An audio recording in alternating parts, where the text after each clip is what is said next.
Welcome to Happy Thanksgiving. Thanksgiving, Caitlin. Thank you. What are you thankful for? I am thankful for you, which I think I told you the other night in a You did, and text. it was very nice. I And know that that feeling is sometimes mutual. it can make you smile and sometimes it can make you cry, depending on how things are. Although Yeah. I do think that they made you cry more when you were pregnant. I think that heightened hormones was maybe a I don't thing. know. Or do you just you I still think it's cry at just like compliments? sometimes, yeah. But Okay. or like the deep, meaningful hmm appreciation that comes from it. Yeah. Yep. So I am I thankful I would for you. I'm thankful for Zach too, since he's sitting there. I don't want him to feel left out. And I am but thankful for only because he's sitting there. And I am thankful for Zach's hair because it is one of my favorite things, and it is really, really like wild today. It's herring today. The It hair is is. herring. It's The hair very is good. herring. Uh, We're gonna have to do these on video maybe in 2025, so we can I people will think see what that's we're a talking great about. plan. And I hate myself on video, but we'll give it a go. But we're Oh, thankful for healthy bodies and um, being able to exist on video and that people can see us and interact with us and know us. you know what Yeah, I'm thankful that's for us. also? What I am else? thankful for clients who understand how to work with an advertising agency Oh, and understand oh, the best tips and tricks for doing what a that. So I segue. know, I know. I've got Zach in my head being like, you got to share the topic. That's not But what Zach sounds like for the no, it's not what Zach sounds like at all. Well, he's been on here. People know what he sounds like. If you haven't, just listen to the previous episodes. Last week last Zach was week. on. We talked about jumping the shark. Um. So yeah. So I go ahead. yes. What? Let's talk about tips you can utilize to build a positive and effective relationship with an agency. But first, We're let's gonna make a get to cocktail. a cocktail because Thanksgiving is all about family, and family is all about cocktails and booze. Depending on your family. Some families not, I Uh-huh. guess, but I tend to have somebody else drive me when I go on a holiday, and I tend to then not worry about what I'm drinking. Disassociate? Is that too Um, strong of a word? oh, I mean, I like my family, so we don't Yeah. really, we more Same. drink to be social. We don't really drink to avoid each other, Yeah. which is good. Yeah. So, Yeah. we are doing a Thanksgiving margarita. So Zach found this one at liquor.com. It comes from bartender Naren Young, who is somewhere, but I don't have a location here, so that's okay. She's Anyway, off the grid. yes, and created the Thanksgiving margarita. So it takes the classic margarita, and there's some elements of a classic margarita in here, and then throws in some autumnal flair. So there's like allspice Yep. dram, amaretto, pumpkin puree. The pumpkin puree had me pausing for a moment, though. Here's what I like: we get pumpkin puree for the dogs because it settles their tummy if they're having an Oh. upset tummy. But it's So always for like such a humans? big amount, and there's nothing to do with the rest of it. So now, when the dogs are sick, I can get pumpkin puree, give them a little bit, and I can make me a Thanksgiving margarita. Yeah. So yeah, I don't know if I'm sold on this one. I like the idea of these flavors, but I don't know if tequila is it for me. you're gonna just So do this with gin, aren't you? I would do this with like a rum, like a spiced rum, or That would probably be good. like a monkey shoulder So then it wouldn't be a whiskey. Thanksgiving No, margarita. it would not be a margarita. It would just be like a It'd be a cocktail. Thanksgiving Caitlin drink. Yeah. What would it be with rum? I don't know. So then Um, it's a tiki drink. So Thanksgiving tiki's tiki. giving. Yeah. All right. What you need for this is a tablespoon of ground ginger, a tablespoon of sea salt. Damn, does a lot of salt. hmm One lime. Is it really a tablespoon? Wow. Okay. Yeah. A tablespoon of sea salt. I suppose if you're gonna rim the glass, is it for rimming the glass? Okay. Okay. Okay. I was Yeah. like, It's not that's a going in the lot. shaker. That's a You're not lot of throwing salt. the You're salt gonna in the have kidney shaker. failure. Okay. Okay. I'm back. We're back. One lime wedge, an ounce and a half of reposado tequila, a quarter ounce of allspice dram, which you can find at very select liquor stores. hmm That's not a popular thing. And I know that because of another fall cocktail that my husband made last year, wherein he had to hunt for allspice dram. A quarter ounce of amaretto, 1 ounce of pumpkin puree, and the other ounces can go to your puppies. 3/4 ounce of lime juice, freshly squeezed, ½ ounce of agave, And you can garnish this with a roasted pumpkin slice, which seems like a lot of freaking work, but I bet it's cute as hell. On a small plate. You have to do a mini pumpkin. Like, you know what I'd almost want to do? Get a tiny mini pumpkin and just cut a wedge in it and just stick it, the whole pumpkin on the rim of the glass. Like those little decorative ones that like I know exactly the ones you're West talking Omaha about. ladies have. Yeah. All right. Anyway, so on a small plate, Caitlin. Combine the ground ginger and sea salt to rim your glass. Don't consume a tablespoon of salt in one go. Rub the lime wedge along on half of the rim of a rocks glass. Dip the glass in the mixture. For a finer texture, pound the ginger and sea salt with a mortar and pestle. Ooh. This, again, It sounds delicious, but this is a lot of work. Add the tequila, allspice, dram, amaretto, pumpkin puree, lime juice, and agave into a shaker with ice. Shake until well chilled. This is the easiest part of this recipe so far. Strain into your prepared rocks glass over fresh ice, and then garnish with your entire pumpkin. Yes, your whole tiny pumpkin. So I feel like, Caitlin, this is a lot like Thanksgiving. It sounds delicious, but it's a lot of work. It's a lot of fucking work. And then at the end, you're like, that's it? And at the end, you're comatose and ready to fall over and have a nap. I think I would try this, but to your point, I kind of want someone else to make it for me. It seems like a lot. The pumpkin puree is the piece that I'm like, I guess it would like mix through, and you strain it, right? Yeah, you have to strain it, but you don't double strain it. But the puree, I mean, like, it's kind of like the marmalade from last week, where you shake it and it dissolves and diffuses and I do want to also note emulsifies. that is pumpkin puree. You can also get, especially when I'm talking about with dogs, you can get the pumpkin pie puree in a can. We're not talking about that. We're talking about it is literally just pumpkin puree. You could also get a pumpkin and puree your own. There are two different things, and you cannot give your dogs the pumpkin pie puree. No, it's got to be just pure pumpkin puree. So clarity on that. Or you could get a pumpkin. I mean, if you're going to roast a pumpkin slice, you might as well get a fresh pumpkin and just puree that thing yourself. Get your immersion blender out and just all over in it. Everything that it all says like pumpkin puree, but then they have a picture of pie on the front. Yeah, you just have to read the ingredients. The ingredients should literally just be pumpkin. Pumpkin and like preservative, probably. Potentially. And if it's going in a can, I got bad news for you. Yeah. All right. This is fascinating. That is your Thanksgiving margarita. And if you want to make it a Thanksgiving tiki, then Caitlin suggests substituting your tequila for a spiced rum and giving that a shot. I think the rest of it all works. Like, the allspice, the amaretto, agave. Yeah, it would be fine. So it's a little nutty, a little spicy, a little pumpkin-y. I think I like this. I would try it, but I don't want to make it. Yeah. I would agree with you. Yeah. All right. Which is actually kind of how I tend to feel about Thanksgiving in general. That's why I'm so excited. We are going to a friend's house. I think I mentioned this last episode, but because we of course like what can we bring? We're bringing wine because why would I not bring wine? That's what you do. But she also said she's like, we don't have anything pumpkin because her mom makes this like chocolate and whipped cream dessert thing. Yeah. And so she's like, we could do a pumpkin something. And so my mom makes pumpkin bars from scratch, and so she's like, I will make pumpkin bars. And so what I love about it is even the thing we're bringing, then I don't have to make it. I just have to grab a couple bottles of wine and drive. You just have to bring your mom.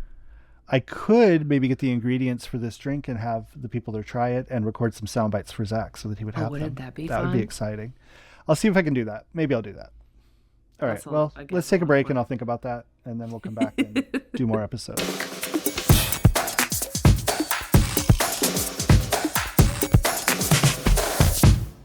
And we are back.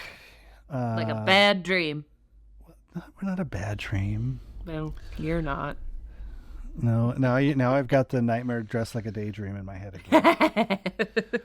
You're welcome. All right. Well, let's talk about setting yourself up for success to work with an advertising agency. Yes. And I think that these are good for almost any professional relationship that you have, like whether it's an accountant or whoever, but these are really specific to agency stuff. So we've got 4 kind of broad tips. There's some nuance to each of them.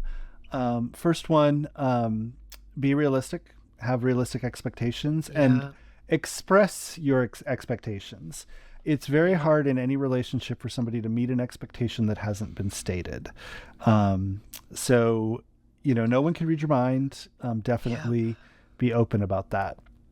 The first part of this is understand your budget and understand the agency and their typical fee and how that works and what you can get for your money.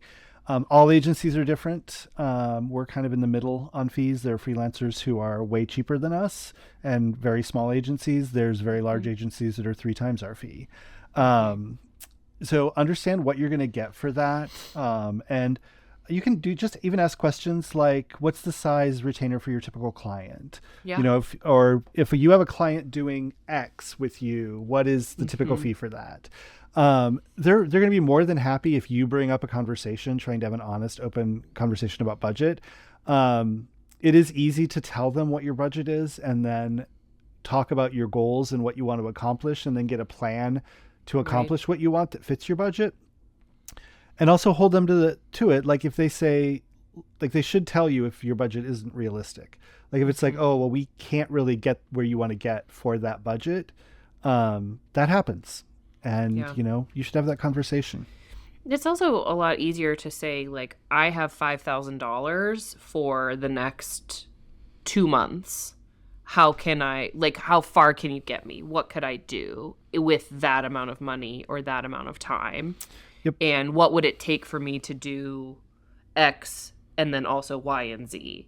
Yep. And just being upfront about that, like there's no shame in a small budget. There's no, I think like we've spent a lot of time nurturing and growing some of those smaller dollar folks into more consistent spend and have the results to show. But when we first started, that was not, an option for some of them. And it's okay to say, like, here's, my realistic budget. Don't waste my time or yours by trying to fit the entirety of a strategy and plan into. Yeah, you can't buy a Rolls Royce on a Volkswagen budget. Thank you for coming around with an analogy. You're welcome. That's what I'm here for. Yeah, and I mean, honestly, like there have been times, I know it's hard because you feel like, oh, if I tell them my budget, they're going to spend my whole budget. And it's like, well, that's not really how it works. But we'll be able to tell you what we're going to do for that budget and different buckets we can put it in and how that's going to work. But even if you don't want to share your actual budget, if you just have that conversation about typical clients and typical scopes of work and things like that, that just should be good. Just a good barometer for sure. Yep. And while you're setting expectations, have reasonable deadlines. Everything cannot be done by 5 p.m. today. You can't email. As soon as possible is not a deadline. That's true. Because as soon as possible might be 2 weeks from now. Yeah, you need it to be measurable. If you've got a hard deadline, let them know. If they can't meet it, they can't meet it. Yeah. Even if it's a little bit fast. Sometimes when it's fast, they'll be like, oh, you know what? We've got an employee who's really great at that and quick, and they're free right now, so we can absolutely shift stuff. Our whole job is about juggling different projects and shifting priorities, and we can do that. So if you don't know how long something might take, just ask. Be like, hey, how long would it take you to pull together a social strategy for me for next year? And what might that cost? They should be able to answer that. Like they'll be able to pull that together within a day for you. But understanding when you think something's going to come and that having the agency agree to that, or when they think something's going to arrive and having you agree to that is critical to not hating each other, honestly, and not being perpetually disappointed. Yeah. For sure. Yep. The other one, you're not going to hurt anybody's feelings. Know when to speak up. Yeah. If you have a concern, you've got a problem, you have an idea, you have a preconceived notion. We always ask when we get into branding projects, are there sacred cows? Your color, your font, your symbol, those kinds of things. Are there things that if we get rid of them, someone in your organization is going to freak out? Yeah. Because we don't want to waste our time, right? And if it's like, yeah, this has to be, you have to use this shade of blue, then we're going to work and iterate on that shade of blue.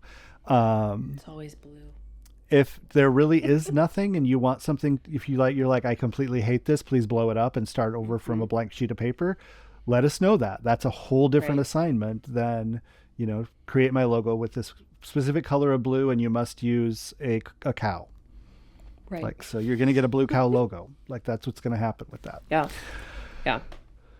So budget, deadlines, and communication. Big ones on expectations. Yeah. I think also letting them know how often you want to hear from them. Ooh, Some clients preferred method of communication. Correct. Some clients, if you don't talk to them every day, they think that you're not doing anything because they like that validation daily. And that's important to know because that impacts your fee, right? Because communication and time is money. Some clients are like, you know what, just check in with me like a few days before you need to present something and then we'll schedule it and go from there. Same thing. Some people like meetings being scheduled last minute, like just get on my calendar whenever. And some people are like, you're not going to get on my calendar unless you do it a month in advance. Yeah. Those are all good ones. I think to the point of speaking up to valuable and timely feedback. Yep. Tip number 2. Really important. And I think you could take this even back to like a SMART goal, right? Specific, measurable, accountable. I can never remember what all of the SMART things are, but you got it. Specific and measurable. Relevant and timely are the last two. Thank you. It was like relatable. So be specific. I don't like it isn't feedback. That's not feedback. That's an opinion. It doesn't feel like it doesn't feel like our brand is getting better, but it doesn't feel like our brand because it's too cartoony. That's specific feedback. Now I know you don't like the style of the design or something like that. Yep. I told you not to use green. That's specific feedback. Yep. We used green. You told us not to. Yep. Got it. Yeah. We shouldn't do that. And hopefully we don't do that. But prepare for your agency to come back and say, but here's why we use green and here's why we think green is right. It could be. So yes. Specific. This is the hardest one, I think. The specificity? But the more specific a client is, the more specific they are, the less time we'll spend correcting it and moving forward and revising. And the cheaper it is then. Yes. The less specific you are and the more we have to iterate, the more expensive it's going to be because it's going to take more time. Yep. All right. Constructive. Don't just criticize. I hate everything. This is tricky for me because part of the specificity is also constructive. It is. And so, like, offering suggestions isn't always the best choice when it's like, I wish it was this size and these 4 colors. And, like, sometimes that can, like, pigeonhole. You don't want to get into creating it yourself in your feedback. Yeah. Or doing like sketches and drawing things up. I mean, if you've got something in the wrong position because from your brand standards or whatever, you can point that out. Right. I think with constructive though, it's really tied tightly to specific, to your point, Caitlin. You have to give feedback that can be acted upon. Yes. Not just random feedback. Yeah. And do it in a timely fashion. Yep. That's the biggest thing. Especially if you are trying to be held to a project timeline that is as soon as possible from point number 1. Which hopefully nobody is allowing you to do. Then you sit on feedback for a week. Or many. And there's the take a pause, sleep on it, think about it, whether you love it or hate it. Because even if you think you love it, the more you spend time with it, you might really, really like it, and there might still be some things that need to be improved, and you got to iterate on those. But don't especially if you sat on it for a couple of days and you're like, God, I just really hate this. Like, write down why you hate it, why it's not working, and get on the phone as soon as you have that information, because the sooner you get on that, the sooner it can be like reworked and brought back up. Same thing if you love it. We love finishing a project early. We've had clients who are like, you know what, you nailed this. I really love it. Let's move forward. And it's like 3 days early. And we're like, great, that's fantastic. We'll pull things forward if we can, and we'll move forward. And then to that point of being timely, be accessible, be available. Make sure that your agency understands your questions. Some things need to be discussed. It's not just lobbed over in an email back and forth. Those emails back and forth, my rule of thumb is generally if it gets into more than a chain of like 4, you should get on a call and talk through it, because you're not aligning. The emails should align within 2 or 3 emails. Like, this is my feedback. The email back is like, okay, got it. This is what I'm hearing you saying and what we're going to do. Response is, yes, that's correct. Those are great. If you get back and forth into, no, I don't think you're understanding me right, then it's like, okay, let's get on a Zoom call and talk through this. I prefer email because I like to be able to like read and reread and have like a concrete example, but I know that that's not every client's preference. I mean, you'll get a transcript of your Zoom call. You can reread it. Tip number 3, I like to just call know thyself. What are you good at? What aren't you good at as a client? Your agency should also know this about themselves, and ideally they are filling in for your weaknesses and enhancing your strengths. Know what you're good at, know what you're not good at, and be realistic about it. Maybe ask somebody else, because sometimes we're not the best at judging this for ourselves, right? That's so true. That's so true. Yeah. I mean, and you hired the agency for their knowledge and skills, so trust that. If you lose trust with your agency, that's a serious conversation, and you're probably going to end up parting ways unless you can pull things back together. But yeah, you're paying them for a reason. You want their knowledge to enhance what you do, enhance what you know, and enhance your brand. And go ahead.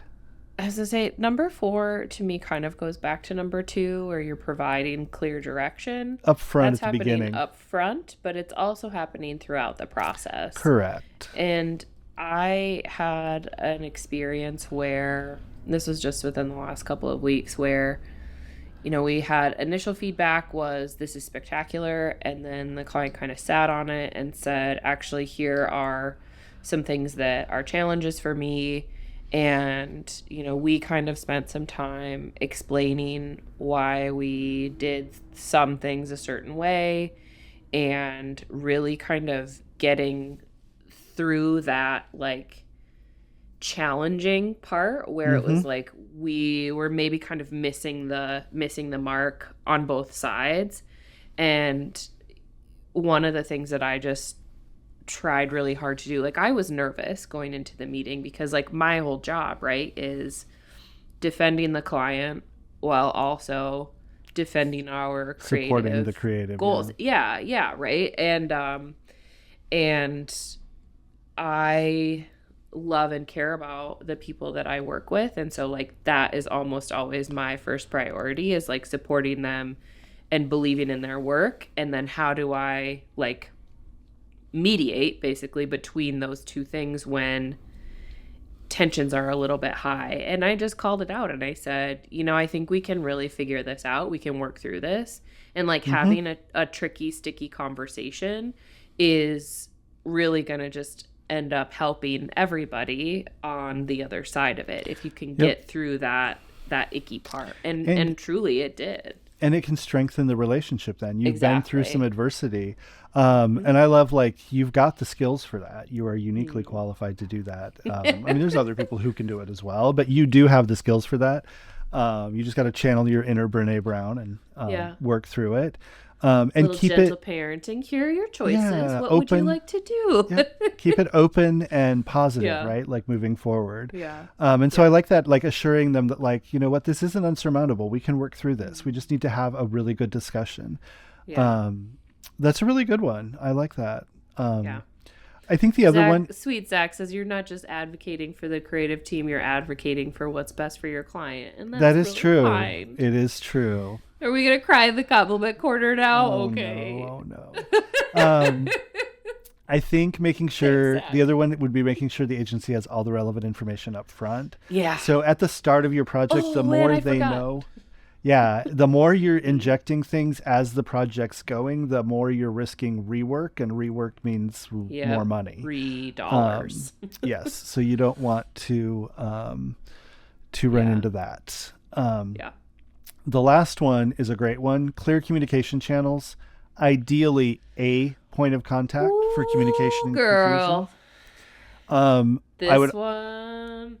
I would also add to this to designate a decision maker. If you've got a team and the team isn't aligned, who has veto power? Who is the one? Is it your director? Is it your VP? Is it your CEO? Like, who's the one that actually can make the decision? The single source of truth. Yep.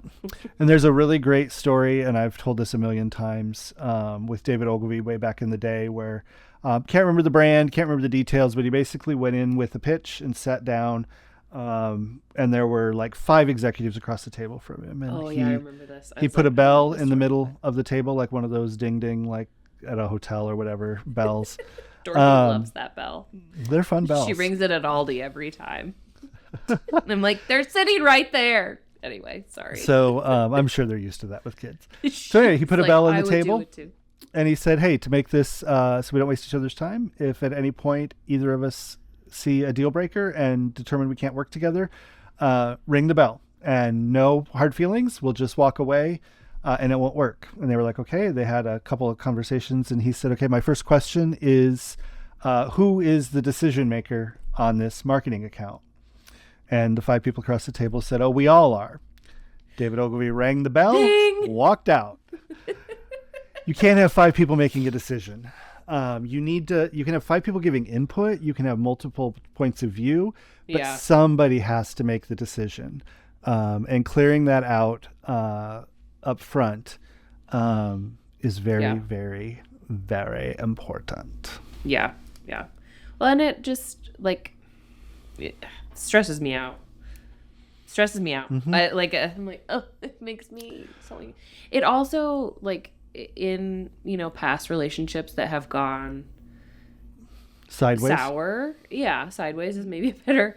Where, I was communicating one thing to my point of contact without realizing that wasn't necessarily or it wasn't moving making on. It up the chain of command, or it was being translated or misunderstood at higher levels, and that kind of turned like you said, turned things sideways. And by the time we figured out that, like, oh, this was a translation problem, or an internal situation on the client side that we had no control over, it was kind of too late. So yeah, and that's where you've got to, that's just that clear communication channels. And as a client, helping your agency understand how you communicate, how you work together, who's going to be on calls, who's not, who's relying to things. Do you want transcripts? Do you want meeting reports? Do you want notes?